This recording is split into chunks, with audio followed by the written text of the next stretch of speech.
And a welcome to you back into the Capitol Center in Bexley, Ohio, near Columbus. It's opening day. It continues here on ESPN3. The 64-team tournament across 8 different regionals. Winner take all, $2 million prize. Here on the ESPN family of networks. Game 1 in the books here in Columbus, and it ended like this in dramatic fashion. A terrific, entertaining game all the way through. You have a game winner by Drew Joyce as Mid-American Unity moves on over Cold-Blooded, the Wisconsin Alumni Group, and they'll take on the winner of this one coming up, the Red Scare, the Dayton Alumni Group, going up against the region. Good afternoon again, everybody, and welcome to the broadcast with Rich Savosic. I am Brian Vito, and Rich, again, I know we're 3 games in, but it's still part of opening day. You have Lexington, you have Greensboro, you have Memphis going on, but here in Columbus, 7 great games. Game number 2 coming at you between, like I mentioned before, the Dayton Alumni Group, who's brought a great crowd right here behind us as well, and the Region, a TBT veteran squad. Oh, we talked about the Wichita Regional next week has sold 70,000 tickets, but one of the most underrated fan bases in the country, the Dayton fan base, the Red Scare, and they're here in full support of their team. Legendary Dayton player Damon Godwin is the coach, or Goodwin, I'm sorry, and the region, outstanding players from right outside of Chicago. Let's take a look at the rest of the bracket. We talked about Mid-American Unity with the win over Cold-Blooded. They'll take on the winner of this one. Later today, don't go anywhere, on ESPN2, we'll have Carmen's Crew, the host school, Ohio State University. Aaron Kraft and company will take on Illinois BC. And then Big X, who got a win here last year in Bexley. They're back again this year as the 4 seed, taking on the West Virginia Wildcats. But let's get started talking about some of the rules in this, the 6th TBT. And again, sort of a hodgepodge of NBA rules, collegiate rules, FIBA rules. 6 personal fouls get you disqualified. 5 team fouls sends you to the foul line for double bonus as well. I love the change in fouls, Brian. 6 fouls. You keep your best players on the court. Nobody fouls out in crunch time. And 5 fouls each quarter keeps the game flowing. And that's what we want. And you see the 4 timeouts for each specific team. But of course, we got to touch on the Elam ending. The most exciting ending in all of basketball is going on, and it's brought back in its 2nd year to its entirety. What it is this: first dead ball, 4 minutes or under, the game clock shuts off the rest of the way. From there, we look at the winning team's score. We'll add 8 points to that score. That will develop our target score. The first team to that target score walks away with the win, and we'll take on Mid-American Unity here tomorrow. When will the NCAA listen up and switch to the Elam ending? Every game should end on a made basket. That's what basketball is all about. We got in a really exciting one in game 1. We're through a few different finals already in Lexington and Greensboro in the second half, in Memphis in game 1. We'll get to those regionals. 4 of the 8 regionals taking place this weekend, the other half next weekend. Somebody will walk out on Sunday. Brian, we may be in Columbus, but this will feel like a home game back in Dayton for the Red Scare, as we have all the Dayton fans behind us. And the homage to the student section at Dayton, the Red Scare, in their first ever TBT entry, win the opening tip, going against the region in their 4th year in TBT. And what a start by Devin Oliver, knocking down a 3. And we'll take a look quickly at the starters for the region. And the starting 5 presented by the Air Force Reserve on both sides, both in the region, and we'll get to the Dayton ones here shortly as well. Explore your opportunities with the Air Force Reserve. Quickly going the other way and drawing the foul is Kyle Davis. And what a start. Coach Z, they get the crowd into it right out of the gate. Well, Oliver bangs the 3, and then Davis helps side defensive steal. Chance for a couple of free throws. Young man who went to high school at Morgan Park in Chicago. A 2017 graduate from Dayton, has been playing overseas in Argentina. A lot of Dayton fans will remember he had a big game winner against Miami of Ohio. A lot of love for these Dayton Flyer alums. And they're off to a tremendous start. 5-0 lead. And on the slip screen, had it knocked away, did Jared Jones, and another steal for the Scare. Davis again gliding in and scores. Listen to this crowd. I don't want to get ahead of myself, but can you imagine what this would sound like if they actually would match up with Carmen's Crew in the final? Oh. Yeah, unbelievable. We alluded in the first game, and it would be a revenge game for Carmen's Crew going back to the 2014 NCAA tournament when Dayton, by the help of a game winner by V. Sanford, put Dayton ahead of Ohio State in the closing seconds. Aaron Kraft's runner rimmed out as time expired, and Dayton ultimately ended up going to the Elite Eight, and that's near and dear to the hearts of this faithful and a lot of the players on this floor. Jerry Smith, ball hawking defense, so reminiscent from his days at Louisville. We talked a lot here at the beginning about this Red Scare team, but it's a very talented team, the Region. Kind of a conglomerate of some guys who played for the Louisiana team a year ago, and as well as some guys from outside of Chicago. They also have one of only 4 players who have played in all 6 TBTs, and that's Malcolm Griffin. And he's already hit a 3 in this one. He had a 23-point game in 2017. 4 years with the Illinois Hoopville Warriors, last 2 with the Region, as you alluded to. 6th year at TBT for Malcolm Griffin. Prolific scorer. Jared Jones hustling, not giving an easy layup on that possession. You know, we didn't see many runouts in the first game between Cold-Blooded and Mid-American Unity, but already the Red Scare pushing the tempo. There's Daryl Davis. I was about to prop him up for his free throw percentage. He led the A-10 in free throw percentage as a senior at just under 88%.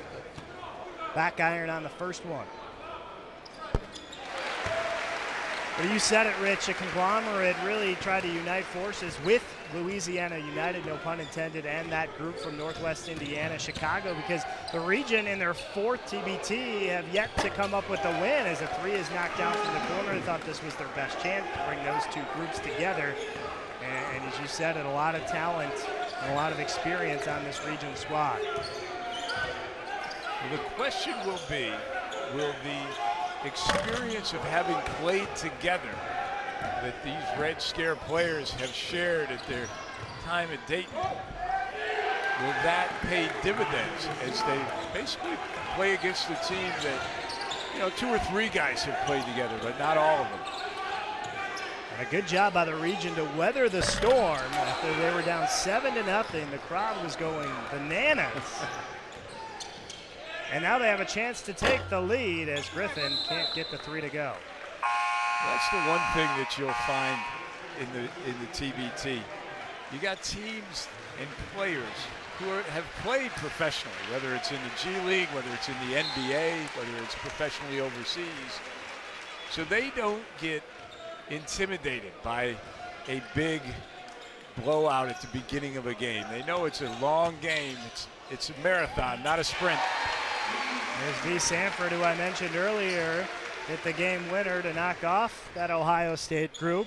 He was a great scorer at Dayton, part of that Elite Eight run. He's no stranger to TBT either. He's drawing the foul. On the other end is Jerry Smith, who you talked about had a great career at Louisville. The foul is going to go on Kevin Dillard. Jerry Smith had a cup of coffee with the Brooklyn Nets. Yep. Milwaukee native. So Smith will shoot 2. Makes the first. Jerry Smith, you see there at age 31, his winning share of $140,000 will be sent with Zell. Not a bad payday for 6 wins and 2 or 3 weeks of work. Take him, as we said in the first game, if he wants to be generous and send a payment to us through Zelle, we're just doing it for the promotion, you know? Brian, you got to be one of the team's big fans. Yeah. That's how you get the money. Davis skips it out to Dillard. Steps into a 3. Kevin Dillard, who was a game-time decision, had hurt his hip. His hip looks fine on that shot. Started his career at Southern Illinois, was actually the Missouri Valley Conference Freshman of the Year, finished his last 2 years at Dayton, and this guy has played everywhere. I'm going to list it for you. Italy, Latvia, France, Germany, Belgium, Australia, Israel, and Hungary. On that one. That's a lot of stamps on that passport. On the other way. And all these teams, we're talking about the Columbus Regional, but everyone gearing for that $2 million winner-take-all prize, trying to knock off Overseas Elite, who will tip off in Richmond next Friday, and who has won 4 consecutive TBTs. There's a 3 in the corner, the second from Oliver. Oliver, remember that Elite 8 team?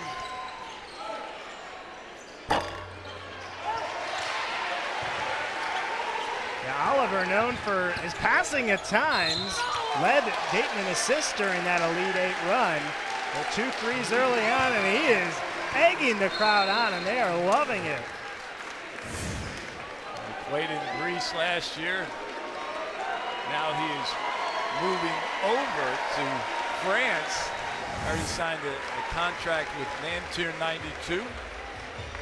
Timeout on the floor. We'll take it with them. Dayton, the Red Scare, out to a great start. They lead by 8 on ESPN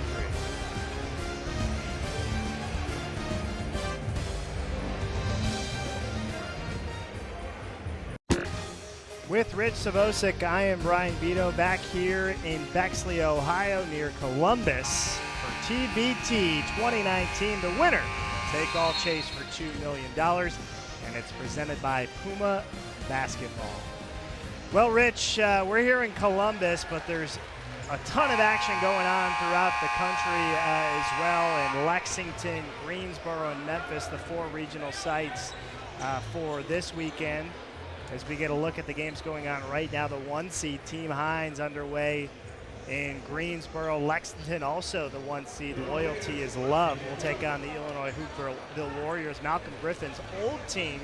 And then we have later coming on the Gale Force you explained earlier about Iona. They'll take on the Jackson, Tennessee underdogs in that one. 2 finals in from earlier as well from the Greensboro and the Lexington regions. We had the Fort Wayne squad go on to take a big win over the final of Showtime, 96-59, and then Florida TNT holds off primetime players and picks up a 3-point victory there. So 3 finals in earlier, including Mid-American Unity's win over Cold-Blooded right before this one got underway. But an action-packed week of basketball across the entire country.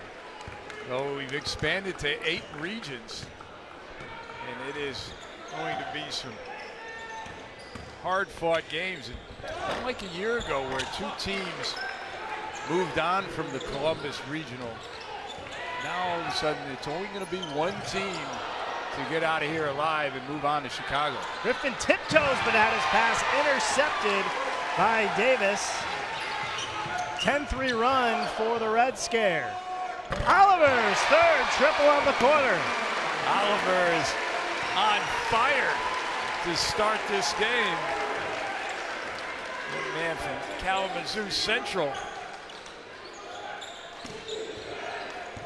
They go down low to L.D. Williams, back up top. Good inside-out game and a good answered by Jared Jones, who's got the last 5 for the region. 2 things that are going to be keys for any team to win this 6 games in a row and win the $2 million. Number 1, cannot give easy baskets in transition. Must get back. And number 2, got to be good from the 3-point line. We saw that in the first game with Mid-American Unity. Oh, and a tip slam by Sanford. That'll get the crowd going because they weren't already, right? That'll be Sanford showing he's more than just a shooter. And a good finish on the other end. Again, quiets the crowd by Jerry Smith. Like we talked about, the veterans don't get excited when a big play happens. They just come back and attack you. High ball screen for Sanford, now going ISO. Had his pocket picked by Williams and taken away by Griffin. Excellent one-on-one defense by Williams. Through the fingertips of Jones, but I believe Brunn's got a finger on it before it. It'll stay with the Region. Yeah, good hustle play on the defensive end by Davis. And Oliver is going to wait till the defender goes by. The smooth left-hander knocks it down, and then extra effort by Sanford.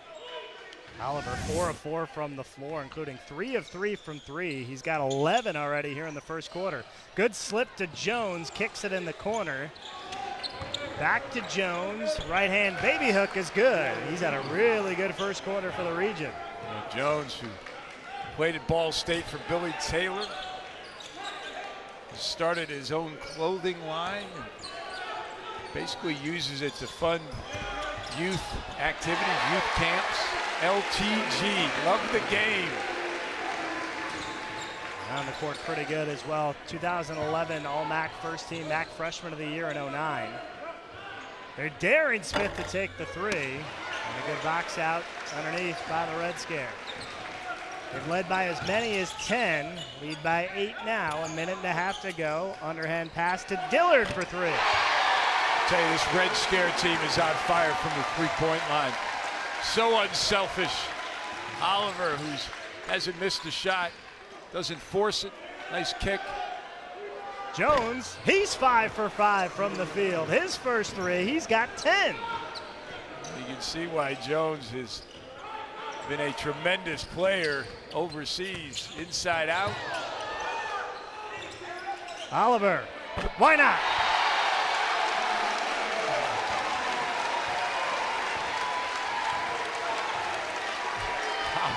Oliver saying, hey, you should have got more shots when I played at Dayton. Up and under, and a good finish by Akeem Mitchell out of Hampton. About an 8-second differential. Shot clock to game clock. Bounce pass left side for Kendall Pollard. 2017 All-Atlantic 10 third team. He gets the fadeaway to drop and winks at the crowd as he goes back on D. That's what it should be all about. Having fun, playing the game you love.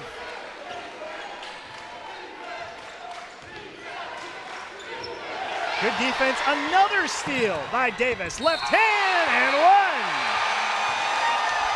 At the buzzer on top of it. The basket counts. Davis will shoot one more for a chance at a 38-point first quarter. Oh, he read the passer's eyes, just like a defensive back in football. And a chance for a three-point play. He was on the All-Atlantic 10 defensive team in 2017, and he's highlighted here in the opening 9 minutes. Defense has led to offense, and he puts the exclamation point on an unbelievable first quarter by the Red Scare. It's raining threes for the Red Scare here in Bexley. Kevin Dillard, Devin Oliver, among others, have given their alumni base a 14-point lead.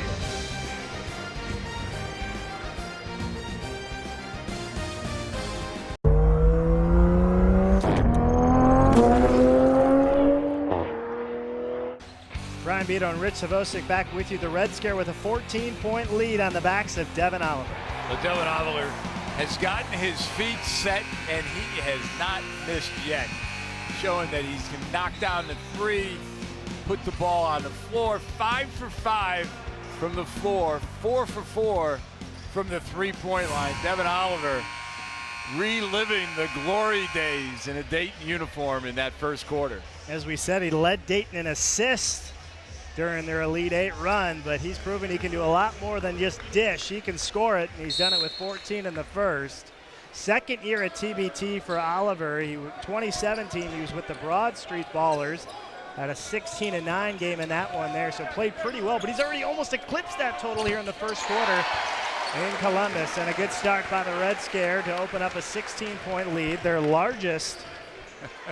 That's a terrific set play out of the timeout by Coach Goodwin. There's L.D. Williams. Had it poked away out of Wake Forest. You get a look at Damon Goodwin, the Dayton guy, and this isn't the first time in this building for him, is it? No, it certainly isn't. He's one of the all-time greats to play at Dayton, but he is also the head coach here at Capital University. And we talked to him earlier. In his 25th year, he is the dean of the Ohio Athletic Conference coaches. He has had a tremendous run here. Great season last season. And hustling down the floor. And he likes the way his teams are playing. But Coach Goodwin, his son is actually a freshman at Notre Dame, going to be playing for Mike Bray.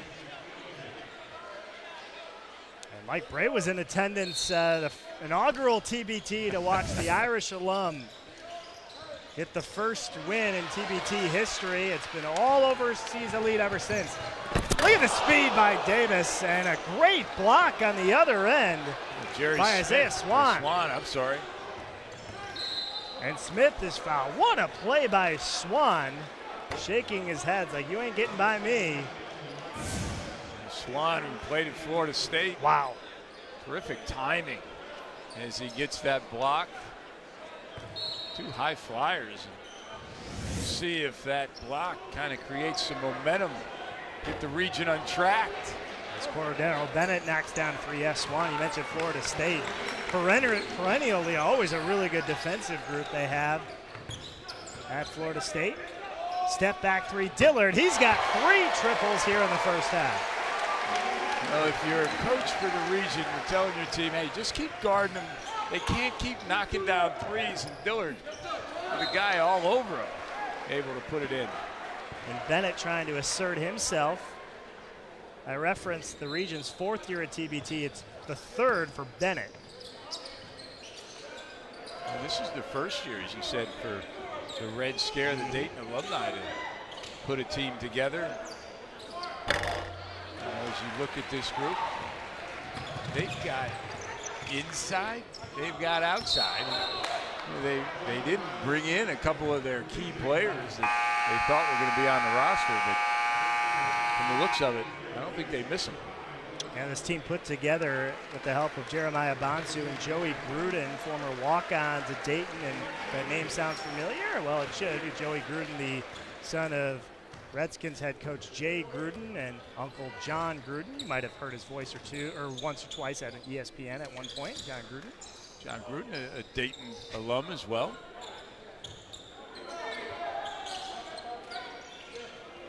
Swan on the entry pass to Jones, who had a monster first quarter. And you heard it from here, and Jones will go to the line. He was 5 for 5 in the opening quarter. It's funny, we talked about how teams are put together. They're either alumni teams, and we take another look, and the reach in across the arms as Jones draws the foul, but they're either alumni players, players who have played at the same university, have gotten back together, or there are players, as the region is, from a certain area of the country, guys who are friends with each other. And then you have the overseas elite. They're the anomaly, shall we say. Not only have they won it 4 years in a row, but basically all those guys have the same agent. They all play overseas, obviously, professionally. And they have done an unbelievable job. 25 wins in a row for the overseas elite. Trying to make it 31 this year. DJ Kennedy, who played at St. John's and is one of the top players for overseas elite. Yeah, he's becoming a household name for his time after college. And Smith, big-bodied guard, able to muscle his way in. And overseas elite been talking about. The region crawling within 12. They're trailed by as many as 16. Trying to weather the storm here with the red-hot Red Scare. If you're the Red Scare, you don't want to fall in love with the three. And get to the hoop. Sanford gets the hoop and the harm.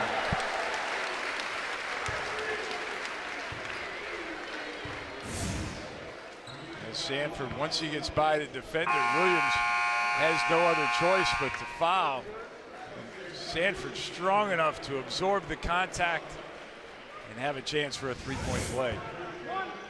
It's going to go on L.D. Williams. That's his second. Sanford, who actually began his career at Georgetown, finished up at Dayton.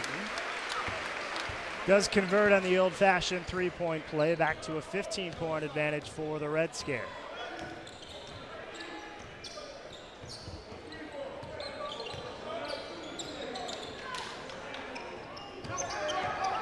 Jones, pull-up three. Not sure he called it. Same result, though. It's not. No, it's a little bit after 5. I think the banks are open till 6 here in Columbus. When you're playing well, things seem to go your way as well. And Jones have really keeping the region into this one. Davis. Oliver pulls up, hand in his face, doesn't matter. That's good defense, but even better offense.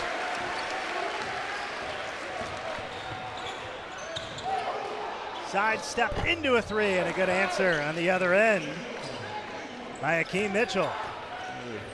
The region are starting to get their sea legs on the offensive end.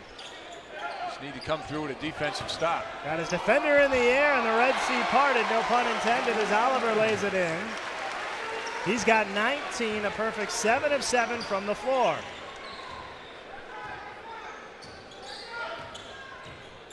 Smith, right wing, gets the ball screen. They go back to Swan, bounce pass on the entry, back to Swan, his three. And Davis tracks it down. Look at the quickness by Davis ahead to Oliver. Pull up in transition. First miss of the game. I'll tell you, if that would have went in, this place would have erupted. And Akeem Mitchell is going to be whistled for a foul.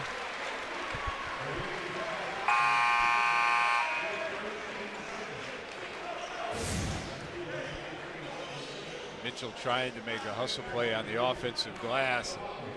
A little bit too late. Good sportsmanship by Mitchell. After he knocks Davis down, he goes over and picks him up. Love to see that.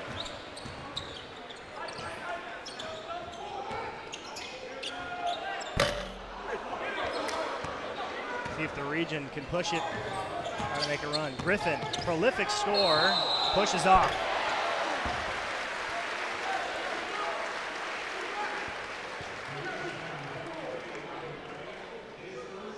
Good job by Sanford, moving his feet, keeping the ball in front of him, draws the charge. Griffin, as you said earlier, if you missed it, one of 4 players compete in all 6 TBTs, 4 with the Illinois Hoopville Warriors, the last 2 here with the region. Out of Chicago, at a difficult upbringing, one of the really good stories for this region group. Has been a great scorer. We'll give you a deflection on that in the advanced box scores. Time out on the floor, we'll take it with them. Red Scare leading the region 51-37 on the ESPN family of networks.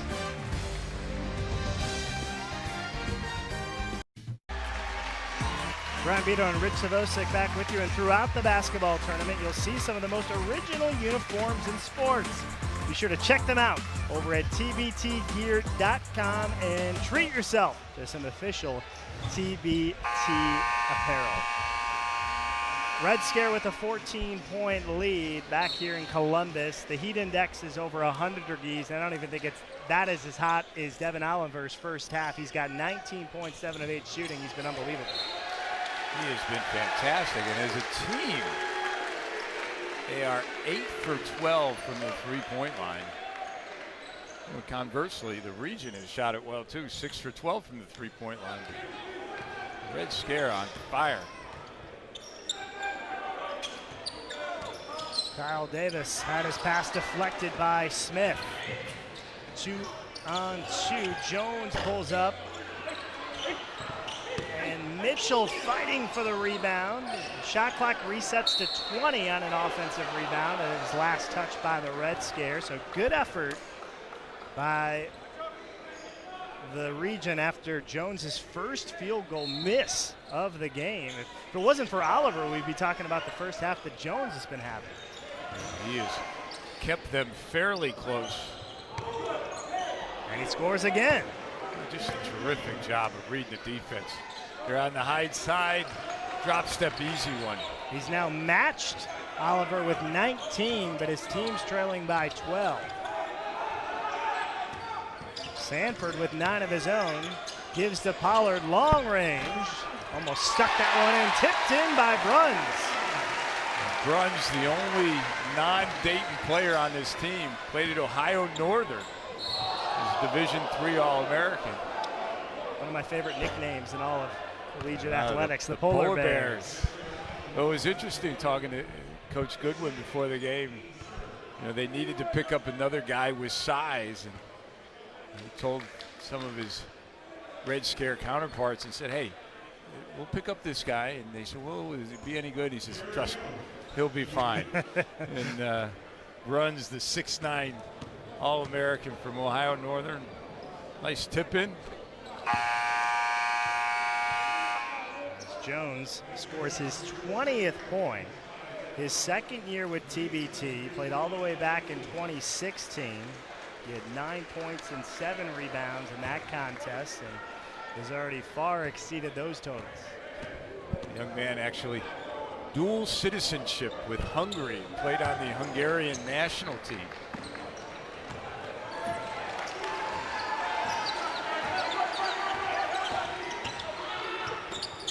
On the pick and roll, the Bruns. He's got the last 4 for the Red Scare. Yeah, I think he's a pretty good pickup. What do you think?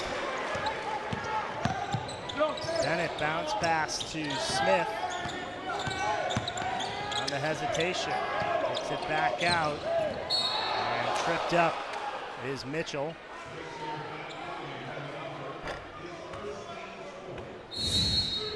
This is not an easy catch in traffic. Nice job of drawing the double team, and Bruns, excellent pick and roll, but outstanding job of drawing the defense, and a nice finish for the Ohio Northern Polar Bear. So 2:07 remaining in the half. It was a 14-point game at the end of the first quarter. The Region has played it to a stalemate in the second quarter. If you're them, you got to think we could keep it in that 10 to 14 range. You got to feel pretty good about yourself considering how things got started, right? Well, absolutely. What you're looking at is, again, if you're the coach of the Region, you're saying, hey, just continue to play defense, get a hand in their face. They can't continue to shoot from the three-point line as well as they have. Now, also the key is you cannot give up easy baskets when you're down 14 and you gamble on the defensive end. So they got to play good, solid D, and they'll get themselves back in it. Stop. There's LD Williams, played with Wake the Nation last year. And Flint's went up and he couldn't finish.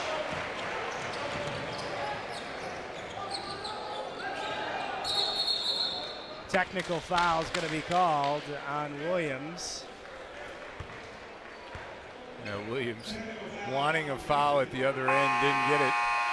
I'll give him credit. He didn't turn and yell at the official. He was still playing defense, but he was still jawing at the official at the same time. It's in his blood. He's the two-time ACC All-Defensive Team member. He's the only player in Wake Forest history to accomplish that and be on that team in multiple seasons. See, he says, all right, I'm going to stay in my defensive stance, but make sure the official knows he blew that call from my perspective. 2 free throws for Daryl Davis. And now he gets the inbounds pass and pulls up from three, well off the mark.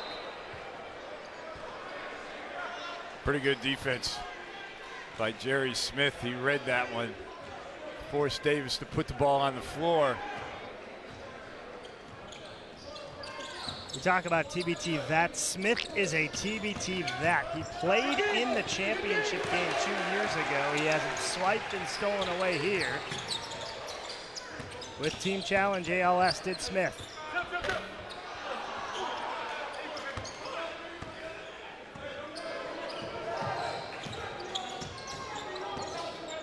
Just inside the arc, here's Jones.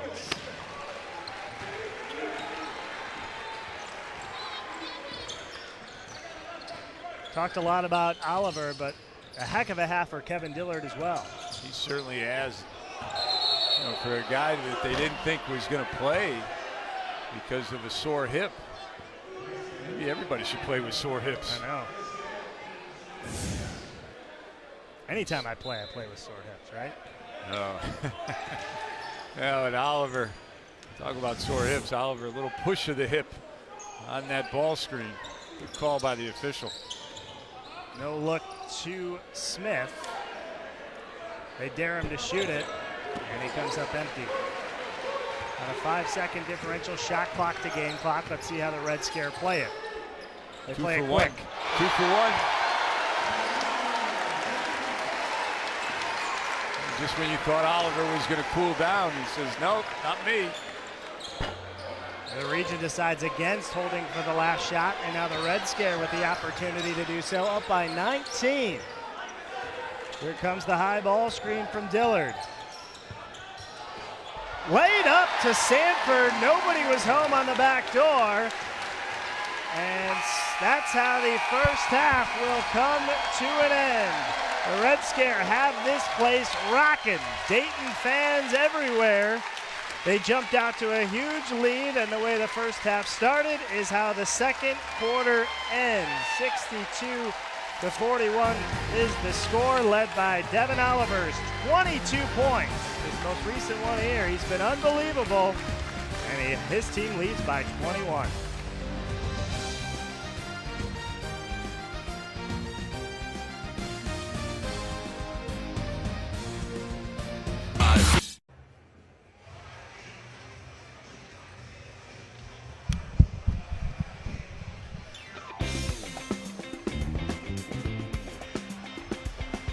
Halftime here in Columbus, in Bexley, Ohio, to be exact. We have a Red Scare crowd, and it's been a Red Scare game so far. Brian Beto and Rich Savosic, 62-41 is the score. But first, let's take a look at what's going on elsewhere. Loyalty has loved the 1 seed, holding on to an early lead against the Illinois Hoopville Warriors. Fort Wayne champs all over Showtime. We talked about that earlier. They'll take on the winner of the Bluegrass Boys and D2, which will air later tonight on ESPN3. Let's go to Greensboro, where Florida TNT, as we said earlier, holding off primetime players, but it's early, but upset alert. Boo Williams with a 2-point lead over Team Hines. Going on in Greensboro, the remaining 2 games to be played later tonight as well. And then as we make our way to Memphis, we have a final, our first one from Memphis, and the Southern Gentlemen able to take out Broad Street Ballers.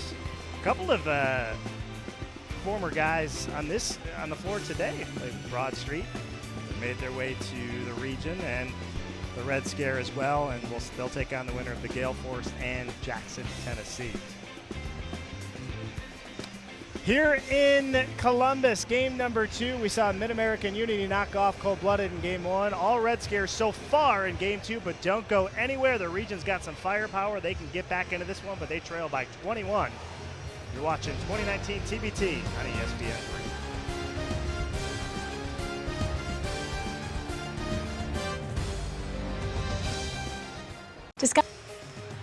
Brian Beto and Rich Savosic back with you. Halftime here at the Capitol Center on the campus of Capital University near Columbus. It's game number 2 of 7 this weekend here in Columbus. One team will walk out. The winner of this game will take on the Mid-American Unity tomorrow, who got a win over Cold-Blooded earlier here today. Well, Rich, The Dayton crowd came out in bunches, and they got their money's worth in that first 18 minutes of action. What a show by this squad, in particular Devin Oliver, who was just outstanding. Well, they have pushed the tempo. They have shot the three. Kevin Dillard 3 for 3. And that's not even the bright spot. It's Devin Oliver, who is on fire. 8 of 10 from the floor, 6 of 7 from the three-point line. He starts the game with a 3, then he gets the drive, goes back to the three-point line. He has been instant offense. The guy who was one of their assist leaders when he played at the University of Dayton is scoring in bunches. And if it wasn't for Jared Jones and his ability to score inside and out, this game wouldn't even be as close as it is. Jared Jones 7 of 9 from the floor, 3 of 4 from the three-point line. You can see his versatility. Knocking the 3 down. If you back up, he'll make you pay. Let's take a look at the first half metrics. You saw how we got here, but statistics, as you might suspect, in a 21-point game heavily favor the Red Scare. It's all about the three-point line right now. You space the floor, and then when you knock down three-pointers, the defense gets anxious and you get easy ones, and that's why they're shooting 63% from the floor. So, as I mentioned before, the winner of this takes on Mid-American Unity, but we have plenty of other action coming on the remainder of the afternoon into the evening and nighttime hours. Out in Greensboro, Chris Paul's team, Team C33, the 2 seed will take on Tampa 20. Big X is actually coming up next after the conclusion of this one, take on the West Virginia Wildcats. Then we have a 4-5 matchup out in Lexington, and then Team Arkansas against Louisiana United out in the Memphis regional start as well. Well, don't sleep on Team Arkansas. They added some players the last couple of weeks, but the game up here next, West Virginia Wildcats, basically players from Marshall. They'll shoot the 3 with the best of them. The guy Elmore, son of Gay Elmore, is just a terrific shooter. And Big X, tell you what, combination of Big Ten players coached by Dan Dockich's son, Andrew Dockich. They have a chance to be a team that could knock off the Carmen's crew. Had an opportunity last year when they were the 4 seed, won game 1. Duncan Robinson, an assistant coach on that team. Stu Douglas, a great Michigan shooter on that team as well. That'll be a fun one, so stay tuned after the conclusion of this one. Jumper is good by Kendall Pollard.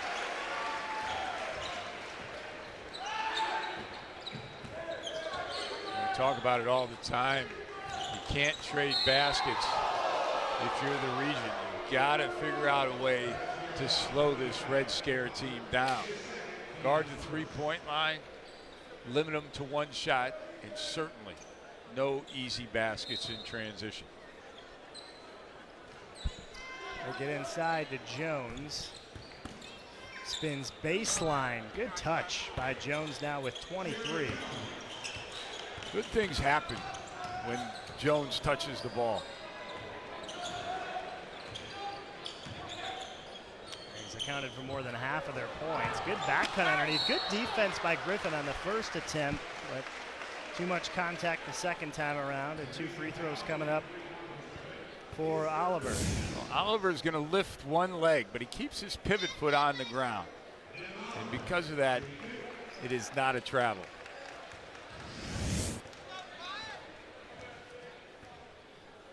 Oliver, who finished up his Dayton career in 2014, the year of the Elite 8 run. You take a look at Oliver's winning share of $163,000, 636. That'll be sent with Zell if the Red Scare are able to hold on today and then win 5 more in this $2 million winner-take-all prize championship weekend. Every regional we talked about, all 8 leads to Chicago in a couple of weeks at Wintrust Arena, home of the DePaul Blue Demons. John Mugar came up with this idea 6 years ago for a tournament during the summer when college basketball is done, the NBA is done, the NBA Summer League is done. And if you're a basketball junkie, this is the best players you're going to find in the country playing in this tournament. And it has grown by leaps and bounds since that first year when the Notre Dame alumni team won it all. Everybody shooting to beat overseas elite and knock them off the throne. And we talk about how good that 2014 game was as Davis streaking ahead. Look at the ups by the 6-foot Kyle Davis. He grew up idolizing Derrick Rose. Looked a little like Derrick Rose with those hops there. Yeah, he certainly did. Hey, the defense by the Red Scare has been outstanding as well. And Griffin picks up another foul, and he runs to the bench to get another look at. You can see the help side defense, the strip, the unselfishness of this team. You can see why this group of players did so well in their college careers. And the fans love it. Oh, what a pass by Pollard, too. Hits Davis in stride at how fast he is. It's like this part's like how Browns fans envision Baker Mayfield to Odell Beckham this year. Give you a good Cleveland reference this time. Yeah, the only problem is if you live near Dayton, you're probably a Bengals fan. I know. I was just doing this one for you. Yeah, I know. Well, I disown the Browns, actually. When they cut Bernie Kosar loose, I had disowned the Browns. Smith going in, and he's fouled. And thetournament.com is your place for all things TBT. Follow your favorite team throughout the tournament, and be sure to check the schedule for Week 2 of TBT Regional Competition as the tournament heads to Wichita, Salt Lake City, Richmond, and Syracuse. Week 2 of TBT Regional Play gets underway Thursday at 3 p.m. Eastern. Rich and I will be in Wichita. We have a couple of games for you on Friday night, but the Wichita region actually starts on Thursday night, and that's going to be a fun one. Oh, terrific. I mean, think about this. We're looking at nearly a sellout here at Capital University. In Wichita next week, they have already sold 70,000 tickets. Now, that's a place, Wichita State, Wichita University, sells out their arena every single game. So does the University of Kansas. Well, guess what? You got alums from Wichita, alums from Kansas, alums from Kansas State, Iowa, Colorado. That's why they have sold so many tickets for this event. It's unbelievable. It's so funny because we talk about how great those followings, fan bases are, and the teams and the alumni and the talent. And we haven't even mentioned the one seed in that tournament. We have Marquette coming in next week. That's true. And how good and how successful they've been in TBT during their run as Bennett gets the N1. Well, Travis Diener, the shot maker.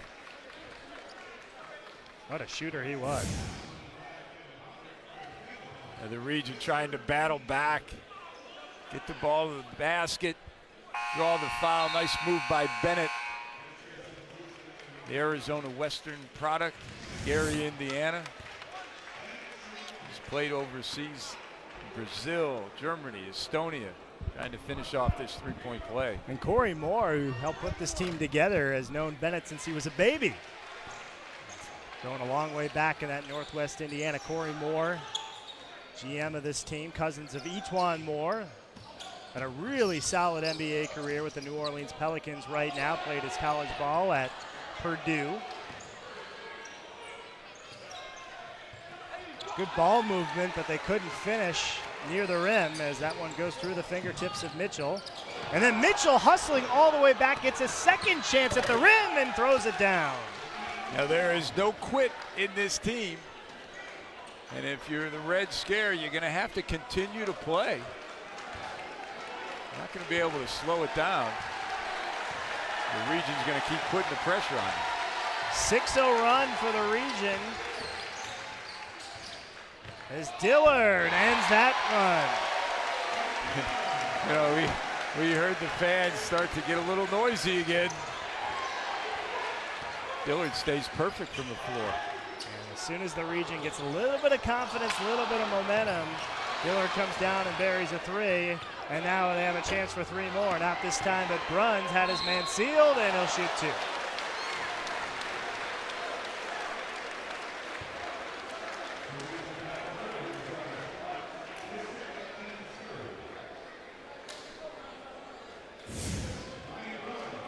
Smart positioning by Bruns. You can see why he graduated as a civil engineer. He knows how to play the angles. At the first. Good minutes off the bench from Bruns.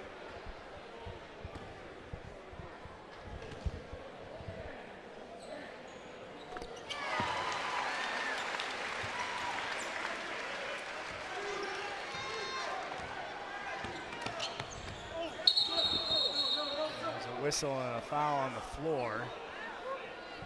That is the fourth team foul on the Red Scare. So next one would hit the Region in the bonus. And Jones wanted the foul as he was in the act of shooting, but the officials disagree. Jones might have been right. It dared Smith to shoot it on multiple occasions. This time he dumps it down to Jones, who pops out. And they're going to say just out of bounds, I believe, as Davis tried to save it in, thought there was some contact, but it'll go back to the Region. Crowd doesn't like it. The right call, right? Yeah, it is. He was off balance. There's a jump ball, and it'll go back to Red Scare anyway. And just no room to work. Too many bodies in a small space creates the turnover. Both teams with 4 turnovers here in the third quarter. Oliver, well short. Bennett's had success slashing to the basket, can't finish, but the tip in is good by L.D. Williams. I'm sure the Region would love to get him going. A good second effort play by L.D. Williams. Don't assume your teammate's going to make the layup. Hustle down the floor.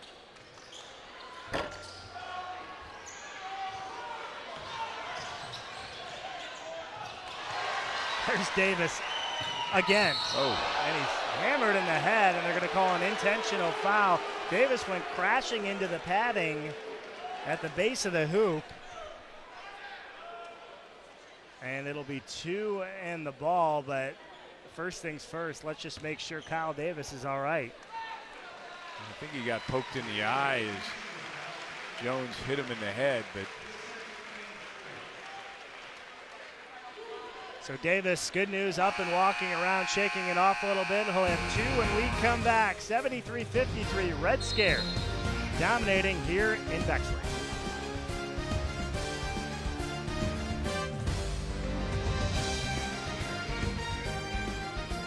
BT is taking over Chicago for championship week. 8 teams, single elimination, $2 million, winner take all. August 1st through the 6th at Wintrust Arena. Visit thetournament.com/tickets to secure your seats today. Dayton and Red Scare got a win today, but if they march through Columbus and they march through Chicago, this is how they will share their $2 million sent with Zelle. Brian Beto and Rich Savosic, that's a lot of digits. when you think about the championship in Chicago, I mean, you're a Chicago guy. When is, I guess you'd have to go back to the Bulls with Michael Jordan when as big a games have taken place in Chicago. 21 years since the last basketball championship taking place in Chicago. That's how long it's been. 1998. It's going to be a fun weekend. Oh, my goodness. And the way Dayton's playing right now, again, a quarter and a half and 2 games to go here in Columbus, but they've been every bit as impressive as this fan base was hoping heading into this afternoon as Davis has his shot go over the backboard.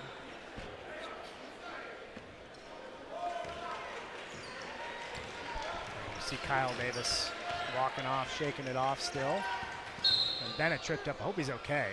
Kind of went down awkwardly on his. He's all right. Again, the Region in their 4th year, they've yet to have a TBT win. They really tried to merge a couple of teams together to create the optimal roster to get that elusive win. And at times you could see the talent level and why. And to this point, they've just run into a red-hot Red Scare team. Well, a Red Scare team offensively that is playing phenomenally. But defensively, they have been very solid as well. No easy baskets for the Region. So to create a perception of this and to give you an idea of how good Red Scare's offense has been. In game 1 that we had where Mid-American Unity knocked off Cold Blooded, the Elam Menden target score was 79. Red Scare's already at 75. There's still 3 minutes left here in the 3rd quarter. So even if they don't score for the next 9 game minutes, the next quarter, the target score would still be 4 points higher than we saw all last game. Yeah, we're talking about maybe a target score of about 100 or 110. And that, if that's on Pollard, I believe that's his 4th.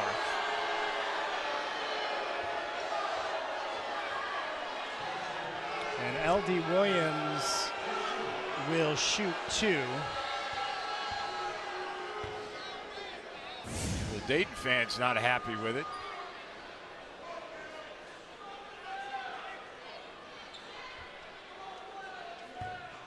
What do you think? I just think he fell, obviously. He was bumped on his shot, no call, falls down. It just happened to make some incidental contact. It's a foul, but unfortunate position for Pollard. Bad luck, right? Exactly. Williams misses the first.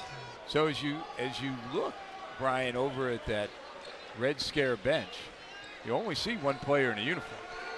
So not a lot of depth as Kyle Davis still trying to shake off the knock to the head. We'll see if he'll be back, but you're only talking about 1, maybe 2 subs the rest of the way. He got hit on the arm. Did Oliver, and he'll shoot 2. A 21-point game. This was the gap at halftime. Red Scare led by 14 after the first quarter. Got off to a great start. 7-0 out of the gate. Got the crowd into it. Place was rocking. Region tried to hang around and cut the deficit, I think, to 1. And then the Red Scare really jumped out at the end of that first quarter. And then again at the end of the first half to take a pretty large lead here. You know, you talk about it all the time as coaches. How you start, how you finish. The first 5 minutes of a game, the last 5 minutes of a half, first 5 minutes of the next quarter, in this case. And in those segments, the Red Scare have won them all. I'm sure if you added all those segments together, you'd probably get the 23 points that they're up now.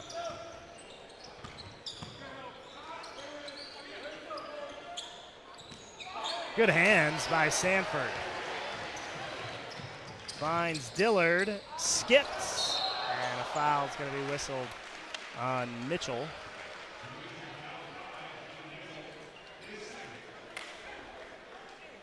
Both teams in the penalty. We didn't see a lot of fouling in the first game. A little bit more in this contest. Oliver with a game high already. Adds 1 more point to his total. So this is now the largest lead of the game for the Red Scare at 24. We had a tightly contested battle all the way through in our first game between Mid-American Unity, stars of the MAC, and going up against Cold Blooded, the Wisconsin alumni group, in their first ever TBT. And the mid-major fans got a win in that one. And looking promising again here in game 2. Well, it certainly is. Talk about that first win for Mid-American Unity. They were inside out. You know, that's the team. If you look at teams that win in the TBT, teams that not only can shoot the three, but they have a presence in the post. Excellent pass by Dillard, right on cue, runs with an easy layup.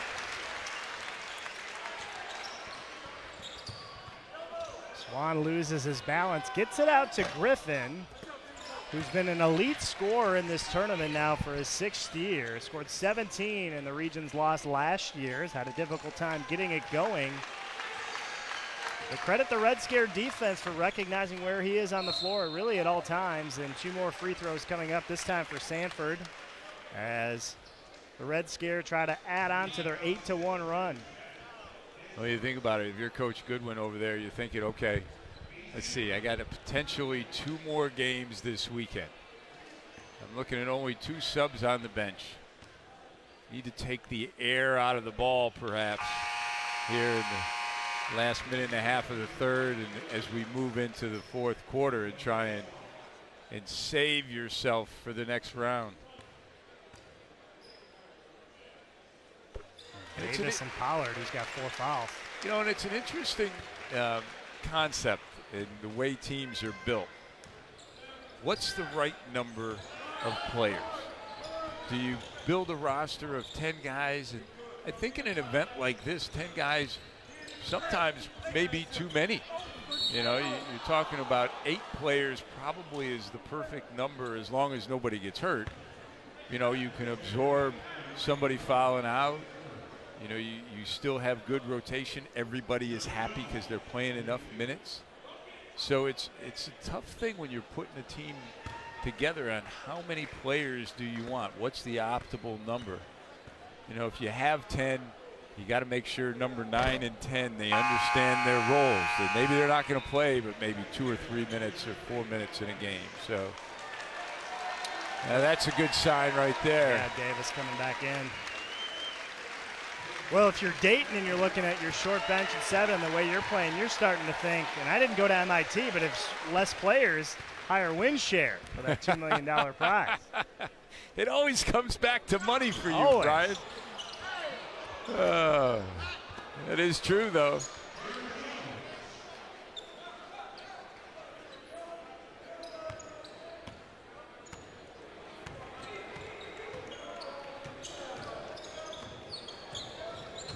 Under a minute to play in the third. Daryl Davis has it. Kyle Davis, you mentioned out of Morgan Park High School, a perennial powerhouse in Chicago, the high school level. Sanford from about 12 feet gets it to go. He's had an impressive night as well. It's been overshadowed, of course, by Oliver and sometimes Dillard, but Sanford's been very good too. He has been solid on the offensive end, and also defensively has been a spark. Good strength by Bennett. He's been in attack mode here in the second half, and he'll shoot 2 more.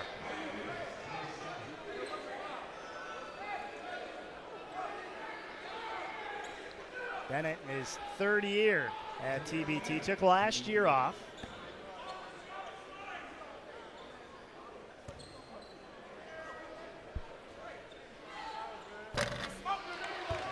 Pollard will check back in with those 4 fouls in for Bruns.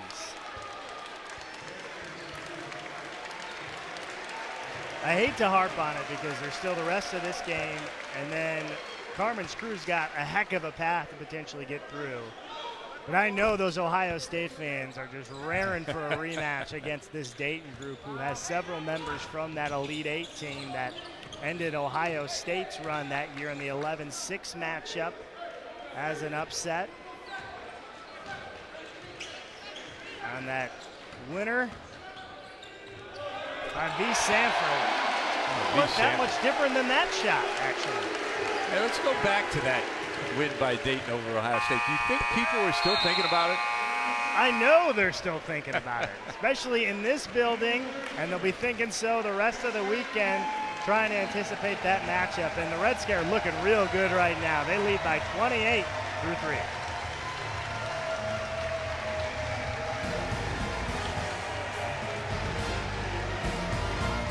Decide Rich Savosic, I am Brian Vito back here on opening day and night TBT 2019, the winner take all chase for $2 million, and it's presented by Puma Basketball. Game number 2 of 4 here in Columbus. We'll have action for you on ESPN3 all night throughout the different regions, but stay tuned. Actually turn on the tube after this. ESPN2, Paul Keels, Dan Dockich, and Jen Hale will bring you Big X versus the West Virginia Wildcats, and then Carmen's crew later on as well. The Ohio State team will get a chance. So fun weekend ahead. Again, this is just game number 2, just getting started in TBT 2019, the 6th year of this tournament. That one high, arcing off the glass. Somehow gets it to go, does Bennett. A good job by Jones keeping it alive. Knew he couldn't bring that last one in, so he knocked it to a teammate. See a little full court pressure. 4.5 minutes-ish till the Elam ending comes into effect. That's a very difficult shot. Caught out of the air by Pollard, and it'll be a jump ball that'll stay with the Red Scare. See, that's the difference between you and I, Brian. I think that was an assist. He saw Pollard underneath there. Glass is half full, huh? Threw it right there. Got to encourage passing. Good pass there. Pollard can't hit it from 3. Smith on the hesitation dribble. The follow no good.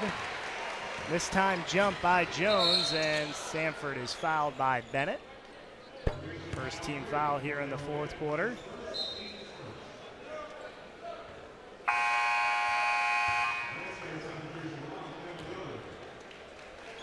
Excellent crowd we've had here today in Columbus.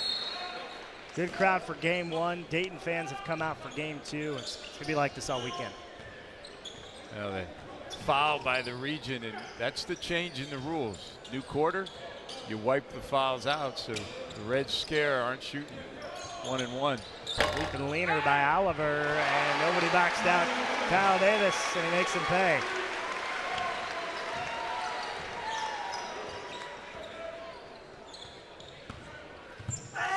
Smith on the reverse. Jones again with the foul. This time he finishes. Yeah, smart play by Oliver. Don't foul him. Give him a chance for a 3-point play. Just let him finish.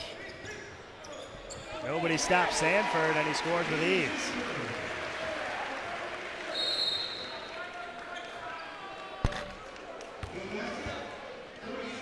Timeout on the floor, and we'll take it with him. All Red Scare here this afternoon. Again, leading by 28.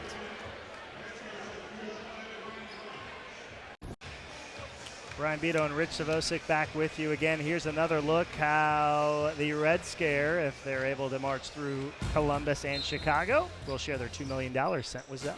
Well, that's the difference. Some teams, as you saw the Red Scare, everybody gets an equal share of the pot.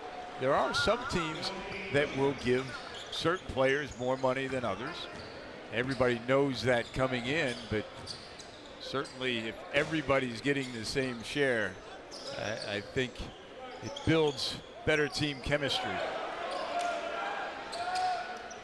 Dillard. Williams the other way, spinning now behind the back. Right hand is fouled.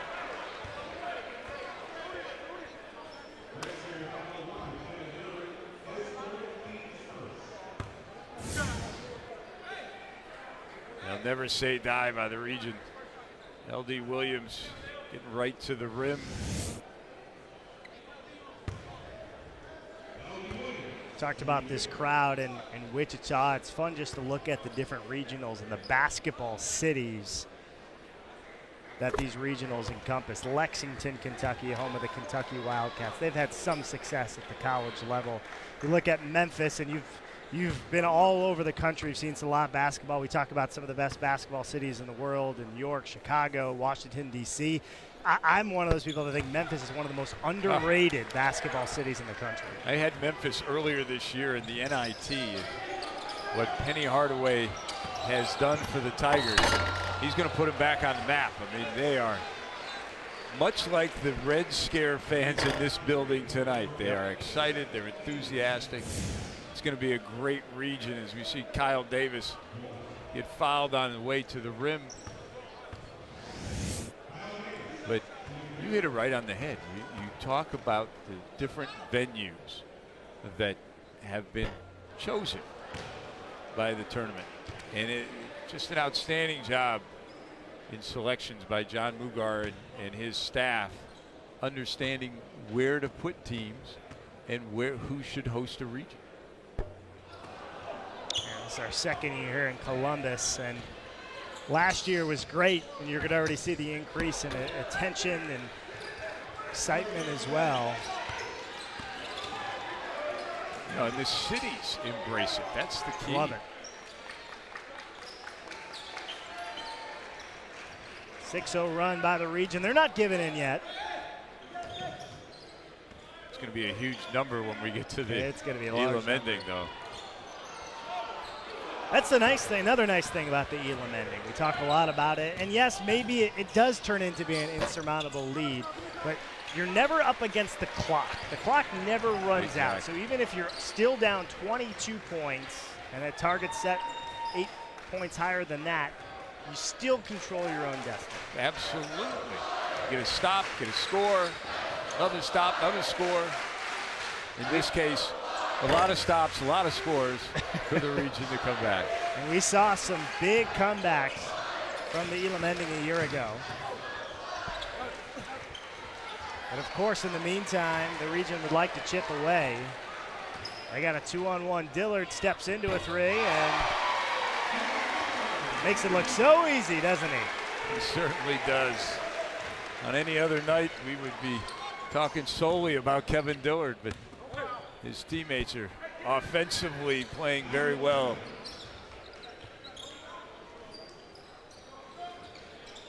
Quickly ahead to Kyle Davis. He's always full speed. And he'll shoot 2 more.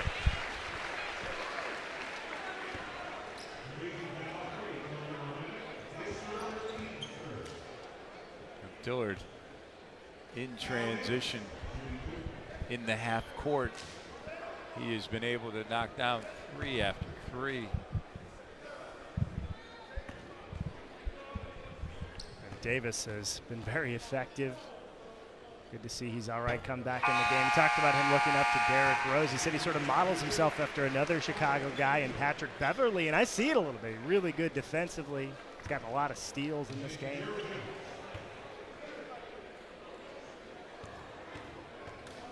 He's been fun to watch. He certainly has. Plays with a lot of heart. As he told me before the game, he wants to get into coaching after his playing days are over. He'd be a very good coach. Jump pass to Bruns.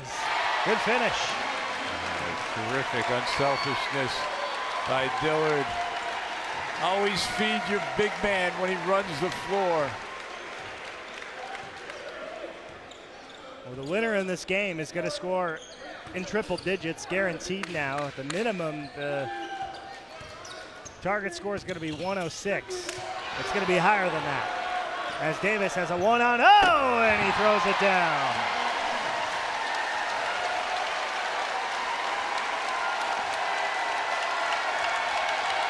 That was close. I thought the target score would be 110.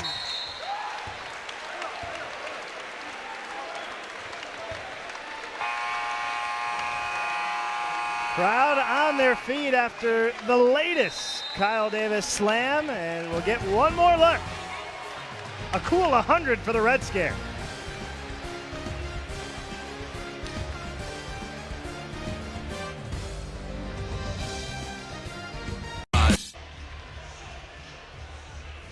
Welcome back to the Capitol Center here on the campus of Capital University. Happy Friday to everyone. Brian Beto and Rich Savosik. We're going to get a look at our target score, and if you're unfamiliar with the Elam ending, you're still getting used to it. It's the ending for every game here in TBT, and basically, dead ball, 4 minutes or under. We stop the clock. The game clock goes away. We look at the winning team's score. We add 8 points to it. That becomes the target score. The first team So that target score walks away with the win. That's a change from last year. It was 7 points a year ago, 8 points this year. So if you're mathematically challenged, and I had to do it on my phone earlier, that means that the region has to go on a 35-8 run to win this game. And consequently, the region shows zone defense for the first time this evening. Runs misses the first. And it's still 35-8. That's the 4th team foul in the region. So the Red Scare will be shooting the rest of the way. And the countdown is down to 7. You got to go on a big run. You got to start with a score, then you got to get a stop if you're the region. Williams hits his first 3 of the night. Here's the problem. You can't even trade 3s for 1s. That won't work.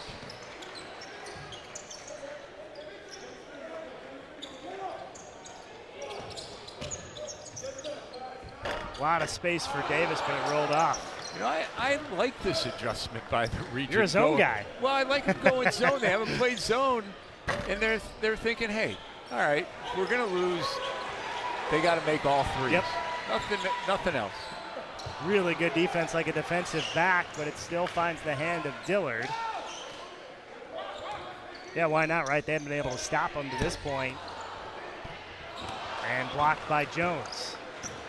I mean, that's 3 stops in a row. I don't think they've ever had 3 stops in a row this whole game.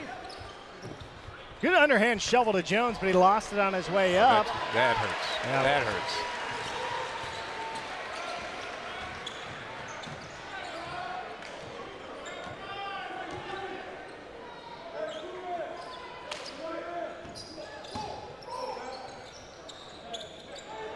This is a deep 3 from Pollard. Malcolm Griffin tries to split a pair of defenders, does, and scores.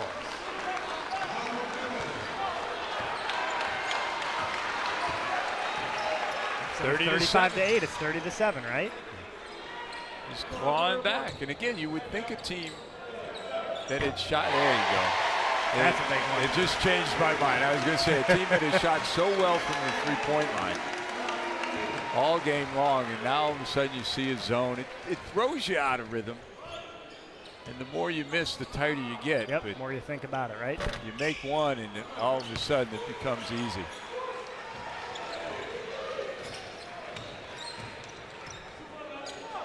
Davis, same spot, different result. Jerry Smith to bring it up. Jones, who was a monster in the first half, cooled off a little bit here in half number 2. Davis. I got to respect Jones on that one. He didn't foul him. He could have.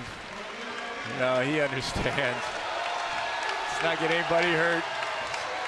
At this point, let's get it over. One more bucket will do it. And a block by Jones.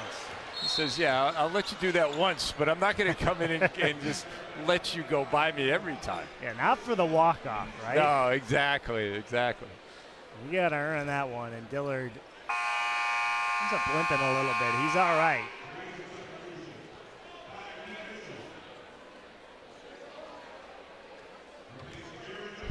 But again, 26-point game, but you still get a game winner.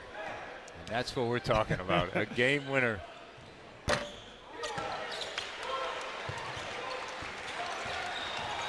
I'm telling you who's taking this one, Kendall Pollard. That's going to be an offensive foul. That ball was not being given up. I got to tell you right there that Cordero Bennett, he should get, if the Red Scare win it all, he should get a share. Just for, he watched Kendall Pollard at half court, and he still had the courage to step in front of that freight train. And that's 6 on Pollard, so he's out now. I tell you, that's a man who loves the game, Cordero Bennett, because he watched as he rebounded the ball, and he knew he wasn't giving it up. Jumped in front of a freight train. Oh, my.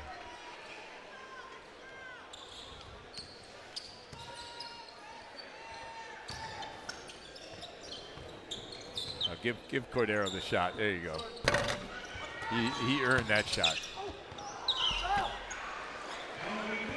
Williams will score. Crowd rooting on their team to get the walk-off shot, and a good foul by Malcolm Griffin to make Bruns earn it. If he makes both, it's over. Wouldn't that be funny? The one guy that's not the Dayton alum to try to end it for the Red Scare. Well, he started the Elam ending going 1 of 2 from the foul line. They need him to go 2 of 2 and finish this and put the Region out of their mercy right now. That's out of their misery. On Griffin, so that will end his 6th straight TBT. There you go. How about that? Dayton fans cheering for an Ohio Northern player. There's a happy guy right there. He's thinking, all right, if I can make this, I'm one step closer to $163,000. And he is one step closer to $163,000 as the one non-Dayton alum, go figure, ends it for the Red Scare. They dominate from start to finish, Rich. Jumped out to an early 7-0 lead, led by 21 at half, and the Region never gave in, but just too much offense, too much scoring, too much balance from this Dayton squad. Wow, they're unbelievable. Devin Oliver off to a great start, perfect in the first quarter. Kevin Dillard, perfect for the game from the three-point line, 5 from 5. Unbelievable effort. And more importantly, they get to rest their guys in that second half, or at least the latter parts of the third quarter and the fourth quarter, so they should be fresh for their game tomorrow. And you get a look, they're heading over to the bracket for their first ever TBT game. They're stamping their ticket to round number 2. Tomorrow they will take on Mid-American Unity for the chance to go to the regional final in the 3rd round on Sunday. That'll wrap it up here from Columbus. Don't go anywhere. Stay on ESPN 3. Head over to ESPN 2 for our next game here in Columbus. For my partner, Rich Savosic, I'm Brian Vito. We hope you join the broadcast. 108-82, Red Scare. Walk away with the win.